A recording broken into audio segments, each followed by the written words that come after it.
A partir de este momento comienza la parte editorial de Platica con Ángel. El título es el siguiente: la comodidad del aislamiento y la inmediatez. ¿A qué me refiero? Esto posiblemente les duela a muchos, lo aclaro desde un principio. Sin embargo, tenemos que reconocer cuáles son nuestras limitaciones. Para mí, una de las cosas que más nos ha hecho daño es el aislamiento del resto del mundo. Dicho de otra manera, la cerrazón en términos ideológicos o en términos de los avances que el mundo ha tenido y nosotros encerrados viéndonos el ombligo. Es lo que yo llamo la comodidad del aislamiento. Y la otra es la inmediatez. Ya me explicaré a lo largo del comentario. ¿De dónde nos viene esa comodidad del aislamiento, de pensar que no necesitamos al resto del mundo? Pienso que esto se remonta quizá a los 300 años de la conquista, o cuando los castellanos o los que vinieron del reino de Castilla dominaron este virreinato en la Nueva España. Esa visión endógena hacia adentro, muy soportada en cuestiones de tipo religioso, no obstante que la corona española o el gobierno virreinal construyó un gran número de instituciones de educación, universidades, etcétera, en el territorio de la Nueva España. Trajo también una serie de avances, evidentemente de manera involuntaria, ¿verdad? Pero fueron avances que los aborígenes o los pueblos originarios conocieron y luego dominaron. Sin embargo, ayudó también a mantener esa cosa cerrada la religión que trajeron los españoles, para ponerlo fácil, ¿no? Para no decir los castellanos, los españoles. Recordemos que en Europa se acababa de dar, o pocos años de que llegaran, se había dado el gran cisma en la Iglesia Católica. La corrupción que había en la alta jerarquía católica, fundamentalmente la parte del papado, en la Roma, ¿verdad? Había una gran corrupción, se vendían las indulgencias, aquello era una cosa penosa, pues, ¿no? Y Lutero y Calvino dicen, esto no puede ser, esto no es lo que enseñó Jesús, etcétera, etcétera. Y entonces rompen con la jerarquía católica y surge una nueva corriente religioso-filosófica, vamos a llamarlo, dentro de la Iglesia Católica, fuera de la Iglesia Católica, como producto de ese rompimiento. Y esos que se llamaron protestantes, porque protestaron por eso, para mala suerte nuestra, cruzaron el charco y se fueron más al norte de lo que hoy es Estados Unidos, las famosas 13 colonias, y ellos llegan huyendo de la persecución religiosa, pero eran ya no católicos, sino eran cristianos, vamos a ponerlo de esa manera, o protestantes, si gustan. No había la profusión de grupos como hay hoy dentro de lo que se llaman las iglesias cristianas. Esa gente venía de países donde el capitalismo ya había surgido, empezaba a surgir. Eran personas que tenían en alta estima el trabajo, que tenían en alta estima la austeridad, el ahorro, la vida sin excesos, mientras que por el lado de la Iglesia Católica teníamos lo contrario, los templos inmensos, los altares con cuestiones de oro, etcétera, y toda la corrupción de la cual era el pan nuestro de cada día en esos espacios religiosos. Entonces, pero además se encontraron allá en el norte, en donde llegaron a colonizar estos colonos, valga la redundancia, ¿verdad? Encontraron poca resistencia.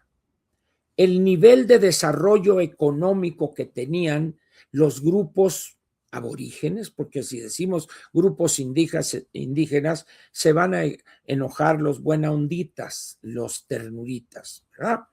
Entonces eran grupos muy pequeños, nómadas, fundamentalmente. No había grupos así grandes que hubieran construido cosas como el Imperio Azteca, los mayas, etcétera, etcétera, ¿verdad? Entonces, allá el capitalismo incipiente que esta gente traía encontró tierra fértil, un espacio geográfico inmenso y prácticamente sin oposición. En cambio aquí, los conquistadores o los españoles, como guste usted, llegaron aquí, eran 300, 400, se unieron a ellos los tlaxcaltecas que los traían, pero marcando el paso los aztecas,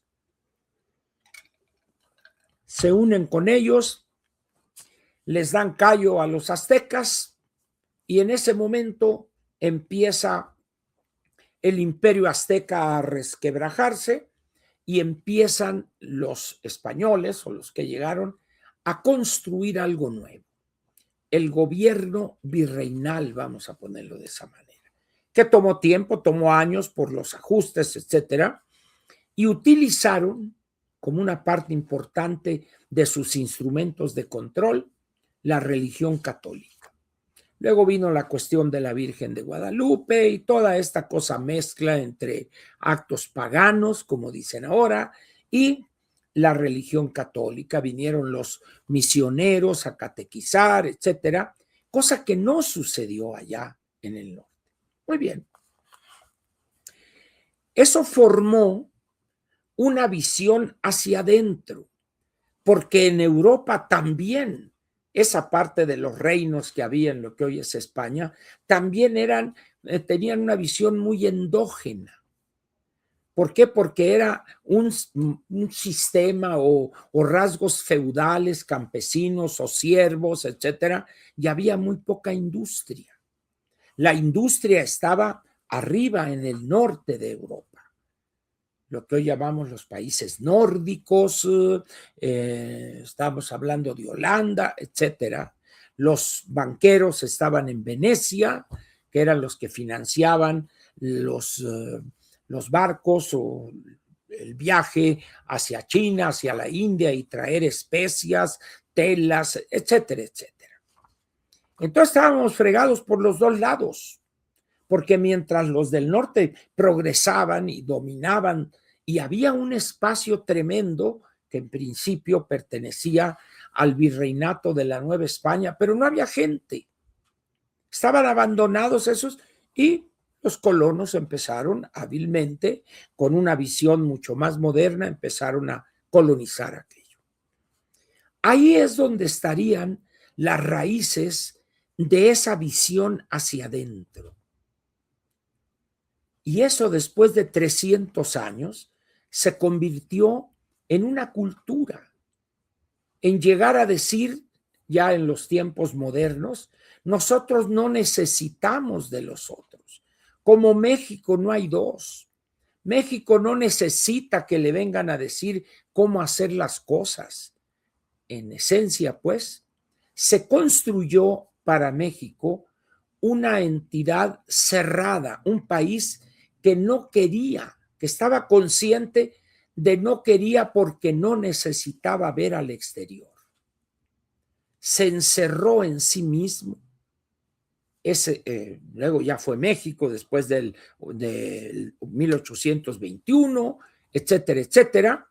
Y eso se traspasó, se heredó a las nuevas generaciones hasta llegar a los años 20, 30 del siglo pasado, donde esa cultura del como México no hay dos, no necesitamos que nos digan cómo venir a resolver nuestros problemas. Esa visión hacia adentro está profundamente arraigada esa visión todavía entre millones de mexicanos, particularmente aquellos que se han quedado rezagados frente a los cambios modernizadores en el país. Alguna vez comenté yo aquí una encuesta que se realizó el 2005 en lo que era antes la Secretaría de Desarrollo Social, la famosa Sedesol. La secretaria era la licenciada Josefina Vázquez Mota y uno de los subsecretarios era el doctor Miguel Sekeli. Esta persona, con un gran conocimiento en cuestiones sociológicas, planteó la realización de una gran encuesta que a la fecha no ha sido ni superada y mucho menos conservada para llevarla a cabo cada 5 años, por ejemplo. Una encuesta cuyo título es algo así como ¿qué piensan los pobres? Creo que la hizo Covarrubias, esa empresa de estudios de opinión, y es una muestra muy robusta, creo que fueron 10,000 interrogados o encuestados, pero además solamente aquellos que eran pobres o que decían que eran pobres. Y ya les he leído algunos resultados donde le decían, ¿y por qué piensa usted que hay pobres? Porque así lo quiere Dios. U otros, porque he tenido mala suerte o porque no nos ayuda el gobierno. Es decir, ¿cómo es posible que 500 años después todavía digan que hay pobres porque Dios quiere que haya pobres? Al que dude de esto, aquí tengo el estudio interesantísimo, ¿verdad? Entonces, cuando en el año 2005 tenemos millones de mexicanos pobres, paupérrimos, no pocos de ellos, diciendo que está bien que sean pobres porque así lo quiere Dios. Y en Estados Unidos ya era la primera potencia del mundo. Y nosotros viéndonos hacia adentro, el ombligo. Y eso se ha traducido, hablando en términos de la visión intelectual, en una gran comodidad, porque no necesitamos conocer lo externo, no necesitamos estudiar las grandes transformaciones que se han llevado a cabo en el mundo. México no necesita de ellos. Y eso nos sumió, todavía más en el atraso, al grado tal de que el modelo promovido por la CEPAL, ese de crecimiento hacia adentro, sustitución de importaciones, etcétera, llegó el momento en que ese modelo de desarrollo ya no dio más. Eso se da aproximadamente en febrero, marzo de 1982. El gobierno en aquel entonces decide hacer un último esfuerzo para revivir o darle vida artificial a ese zombie que era un cadáver insepulto del modelo de crecimiento hacia adentro. Todavía se le dio vida 4 años y medio, casi 5 años, pero a los finales del 86 o mediados del 86 ya fue imposible detener eso que era ya evidente. Tuvimos que abrir la economía, incorporarnos a la globalidad y aplicar en México un nuevo modelo de desarrollo que es el de economía de mercado, economía abierta. Ahí se empezaron a ver las grandes debilidades estructurales de este país, producto de esa visión hacia adentro.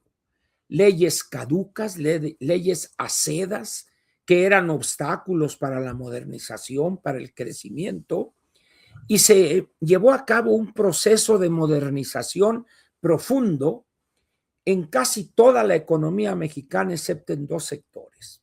3, la banca, pero bueno, olvidémonos ahorita de la banca. En el campo y en la energía. En el campo y en la energía. Hubo un intento con una ley agraria que no ha servido para un carajo, que promovió el presidente Salinas casi al final de su mandato. Pero el campo sigue sufriendo las mismas restricciones de antes de que se abriera la economía, de cuando estábamos como economía cerrada. Ahora bien,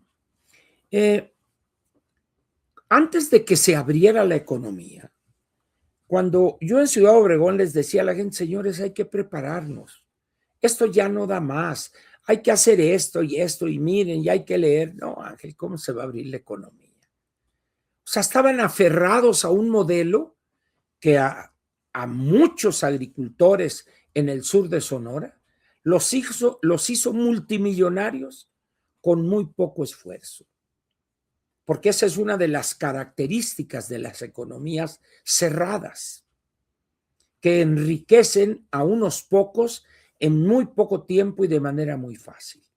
Lógicamente, estas personas, ¿cómo iban a creer que un loco que recién había llegado de Chilangolandia, ¿verdad?, les iba a decir lo que iba a suceder? Pues resultó que se abrió la economía y que tuvieron ellos que entender que ya no iba a ser lo mismo, aun cuando los elementos constitucionales fundamentales seguían estando igual para el atraso del campo. Todo eso pues conformó una mentalidad de comodidad. No necesitamos estudiar lo que ha pasado en el mundo, porque México no necesita. Tenemos todo. Tenemos incluso una literatura, un cine, una música, cuentos, literatura, películas, etcétera. Y fuimos y éramos felices. Vino el impulso industrializador de la Segunda Guerra Mundial y luego de la Guerra de Corea. Pero empezaron las cosas a complicarse.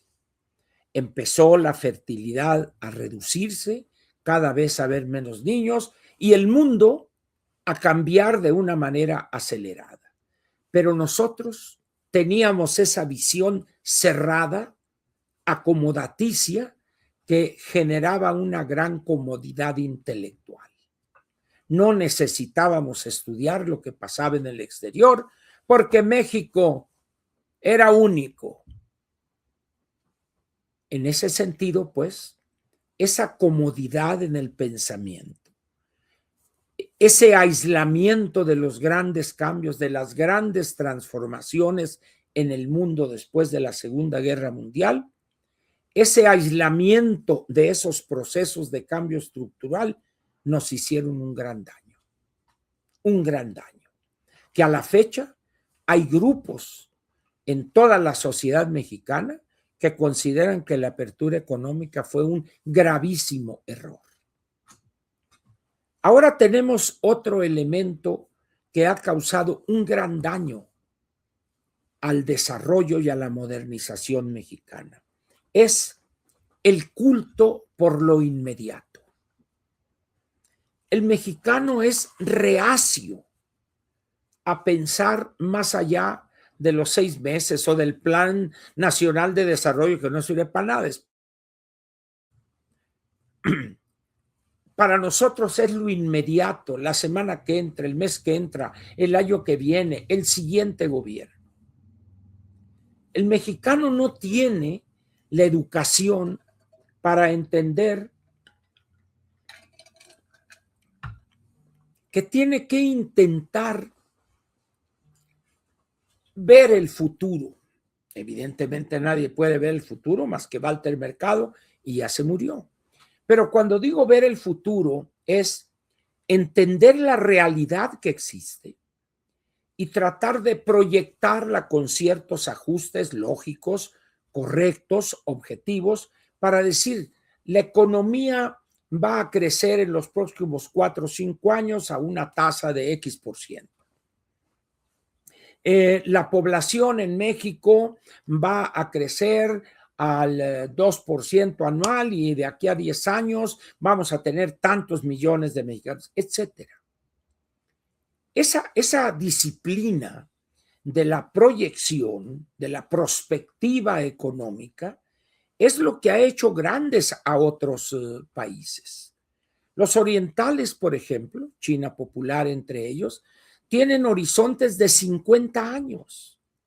No sé si les he comentado cuando estuve allá en China, platicaba mucho con el intérprete, el camarada Shou, y por similitudes que había, teníamos la misma edad, él estaba casado, yo también, etcétera. Entonces platicábamos y me decía él, estamos hablando de 69, 70.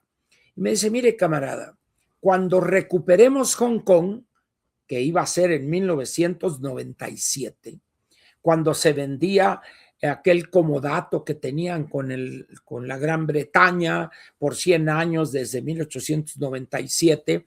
Entonces decía yo, del 70 al 97, no, camarada, decía yo, ¿cómo? De aquí al 97, acuérdese, vamos a recuperar Hong Kong. Y me acordé mucho de él porque vi por televisión en vivo cuando se arrió la bandera del Gran Bretaña y se izó la bandera roja con 5 estrellas de la República Popular China. Es decir, en 1970 los chinos estaban perfectamente claros y trabajaban en esa dirección para cuando llegara el día de recuperar Hong Kong. En México, plantearse una cosa como esa para proyectar, a ver, ¿dónde queremos estar dentro de 30 años o dentro de 20 años? No, Ángel, estás loco, que 30. Una vez me invitaron a una plática a la Cámara de Diputados sobre cuestiones demográficas. Entonces les presenté gráficas, etcétera, que ahí les dije, miren, ustedes como son los que hacen las leyes, aquí vean ustedes la proyección que hay en cuanto a población, etcétera, la caída del número de hijos, etcétera, etcétera. Si nada hacen en términos legislativos, en el año 2050 México va a estar en una situación crítica desde el punto de vista demográfico. Entonces me dice un diputado, levanta la mano, dígame, diputado, a ver, licenciado, para el 2050 yo quisiera estar vivo, me dice, si usted me está hablando de eso.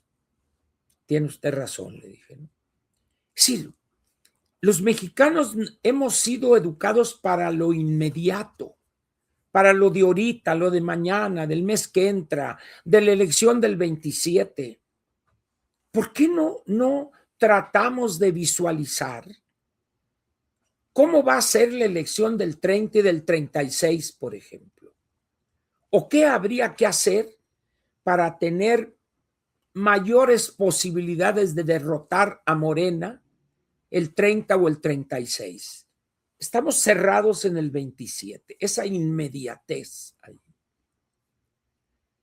Esas dos cosas, el aislamiento, la comodidad de estar aislados del resto del mundo y vivir lo inmediato, eso nos ha causado muchísimo daño como país y como sociedad. Plantéenle a alguien, oye, ¿cómo ves? ¿Cómo va a estar México dentro de 10, 15 años? No, hombre, dentro de 10, 15 años. Sin embargo, cuando ustedes van a otros países, al margen de su régimen político, tienen escenarios para de aquí a 15, 20, 30 o 50 años. Nosotros no. Bueno, este gobierno, al menos los gobiernos anteriores, gente con capacitación en materia económica, estadística, etcétera, pero estos son unas bestias peludas. ¿Ustedes piensan que este pervertido y desviado de Jesús Ramírez tiene una... No, hombre, él está al día. Su horizonte es la mañanera de mañana. Luego este otro inútil ahí que si no se apellidara Cárdenas, ni al cine podría entrar solo, jefe de oficina. Lázaro Cárdenas Batel, por favor. Sí, este problema, los problemas que tenemos, no nos los han causado extraterrestres o el Fondo Monetario, Banco Mundial, Estados Unidos. No, señores, los hemos causado nosotros. Y hagan un ejercicio muy sencillo. Pregúntenle a sus amigos, oye, un loco platicó esto. ¿Cómo ves tú? ¿Cómo imaginas tú el México del 2050, de aquí a 25 años? No, hombre, qué chido, sírvanle igual aquí a este hombre. ¿Cómo voy a imaginar? Pues quién sabe. Oye, ¿qué pasaría si en el 2050 un porcentaje ya que se advertiría de centroamericanos estarían trabajando en México en ciertas actividades porque no habría suficiente gente en México para trabajar? No, hombre, estás loco, centroamericanos, no jodas, hombre. Pues resulta que un análisis muy somero en términos demográficos de lo que vamos a estar enfrentando de aquí a 15, 20 años, vamos a tener que importar mano de obra. Ya en Chiapas ya se está haciendo, pero eso como una marea va a empezar a cubrir todo el país. Estas dos cosas, pues resumiendo, la comodidad del aislamiento y el gusto por la inmediatez es lo que nos tiene sumidos en esta situación lamentable. Es muy cómodo vivir en una calle. Oye, ¿y cómo está aquel barrio? Pues quién sabe, mira, yo ni salgo. Quién sabe, a veces hay aquí una gritería en los restaurantes, pero yo ni salgo. Es decir, lo nuestro es el aislamiento, porque eso es algo ajeno a mi pedacito. Y eso genera que nos lleguen sorpresas trágicas a veces.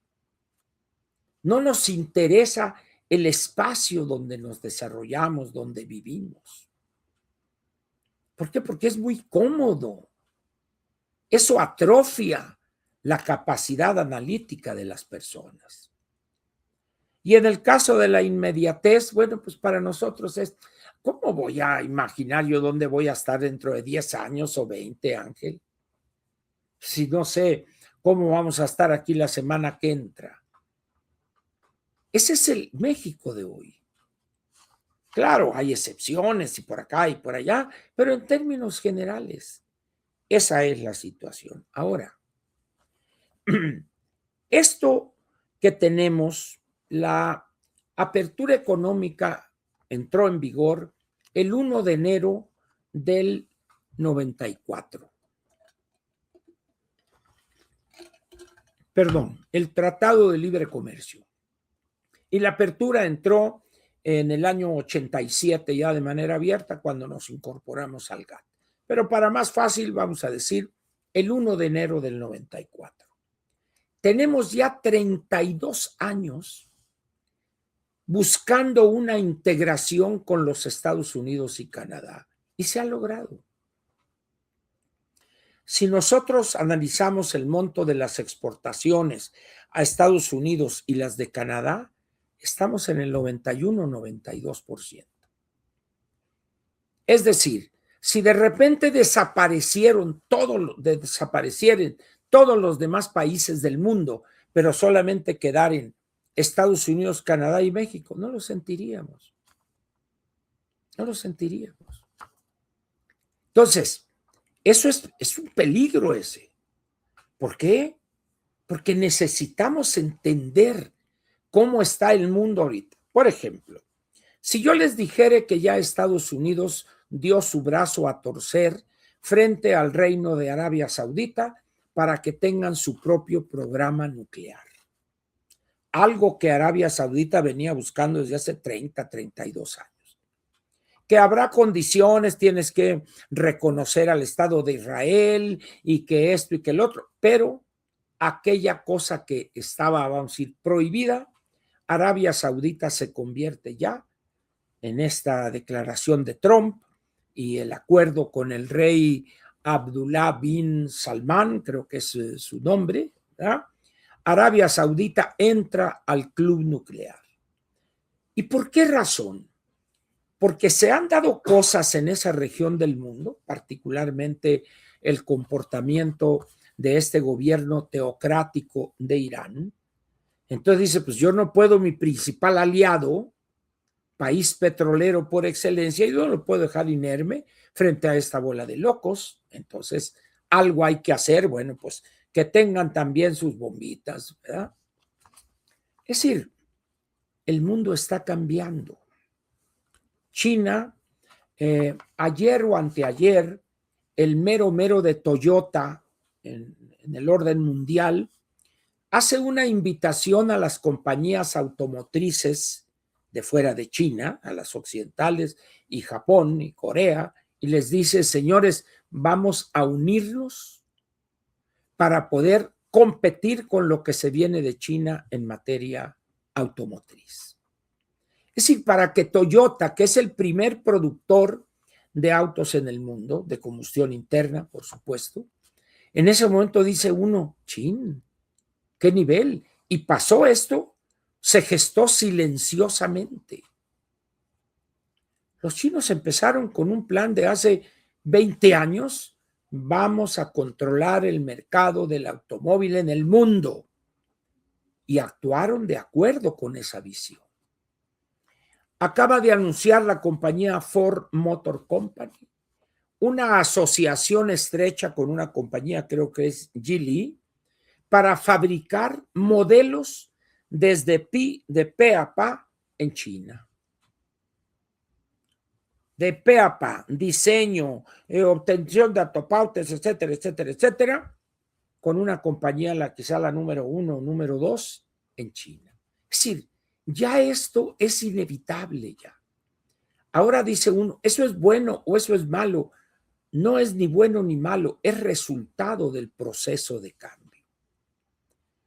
Ese es uno de los grandes problemas que tiene hoy Estados Unidos, porque la visión de Trump es contraria a eso. Para él, en la modernización, la riqueza, es fabricar automóviles en Estados Unidos. No, señores.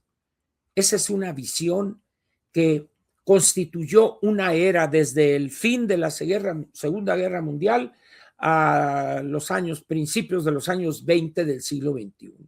Duró 70 años. Ya ahora eso no es lo determinante de la generación de riqueza, es la tatema, la inteligencia artificial, que más bien que inteligencia artificial es idiotez real. No hay inteligencia artificial, pero será objeto de otra plática. Es decir, hoy, ¿cómo imaginan ustedes que esta cosa de Elon Musk, el señor ha revolucionado la industria del automóvil? Cuando sale a bolsa, sale un valor de capitalización, el monto de las acciones de 1 trillón o más de dólares.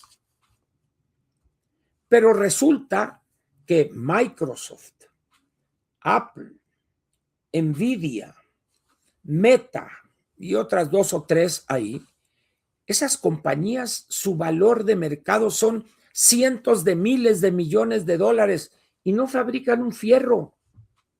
Nomás desarrollan líneas de programación. Pero eso en el mundo actual tiene más valor que producir 100,000 vehículos, por ejemplo. Es decir, el mundo ha cambiado y nosotros estamos al margen de eso. Vean el porcentaje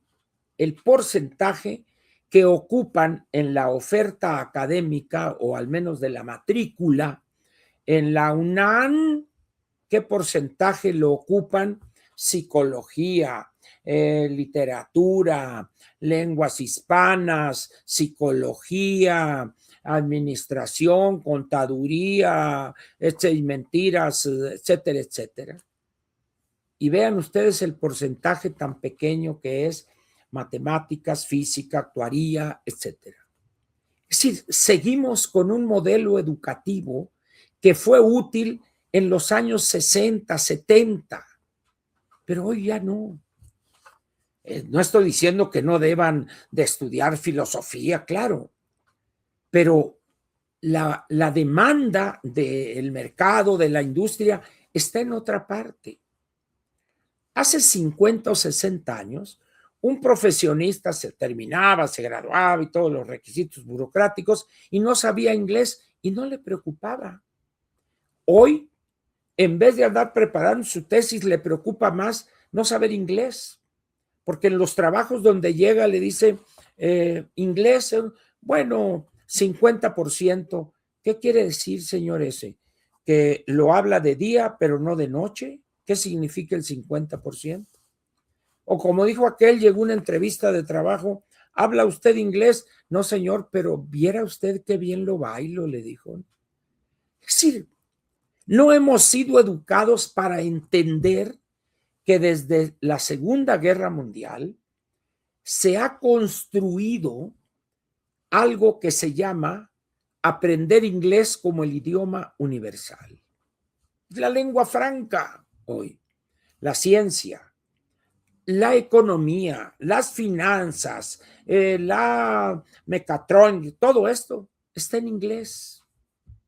Está en inglés. Y teníamos al flamante hoy secretario de Economía, no sé cuántos años, dando clases de náhuatl. Dice uno, vamos al revés. Esos son consecuencias de ese aislamiento. Esas son las consecuencias de esa inmediatez, porque no nos damos cuenta que lo que está pasando hoy en el mundo se gestó hace 10 o 15. ¿Ustedes piensan que los chinos y la fuerza que tienen es algo de ayer o de anteayer? No, señores. Eso tiene una preparación de toda su estructura industrial. Pero desde hace 15, 20 años, con objetivos claros.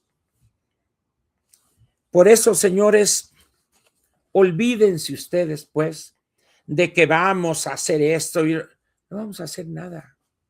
Nos vamos a seguir hundiendo. ¿Y saben por qué? Porque tenemos un gobierno, al igual que el anterior, que rechazan lo externo. Que rechazan lo externo. Dice uno, bueno, pues, ¿qué hay que hacer aquellos que tienen hijos y nietos? Sálganse, órale, órale, mijo, órale, nieto, para afuera, prepararse. Allá está el futuro, aquí está el antepasado.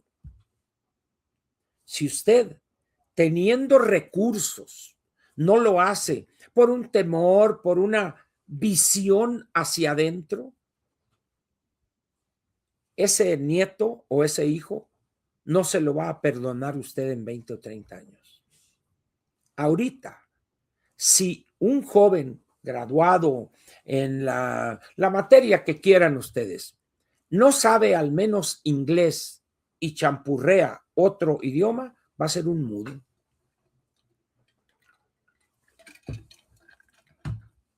Hay profesionistas que egresan de la UNAM y no saben viajar. No saben. Bueno, la anticientífica dijo, ya apartamos los boletos, dice. O sea, ni siquiera sabe decir, ya reservamos asientos en tal vuelo, ya apartamos los boletos. Señora, pues si no es cundina esto, si no es rifa. Es decir, somos el gobierno que tenemos hoy y el anterior es un gobierno que disfrutaba estar aislado del mundo. ¿Recuerdan ustedes cuando López dijo, yo estoy muy orgulloso, yo no tengo pasaporte, dijo? Y quería ser presidente de la República. Dice uno, ¿qué pasa con esto? Pues nada, que hemos sido educados para el aislamiento, para la comodidad de estar encerrados, casi como si estuviéramos en un océano de líquido amniótico, en el vientre de una gran madre ahí que nos protege. Es decir, al mexicano le cae mal salir al exterior, a otros países. ¿Por qué? Porque no tiene ni el conocimiento ni la cultura de estar abierto a conocer otros modelos de desarrollo, otras culturas, no.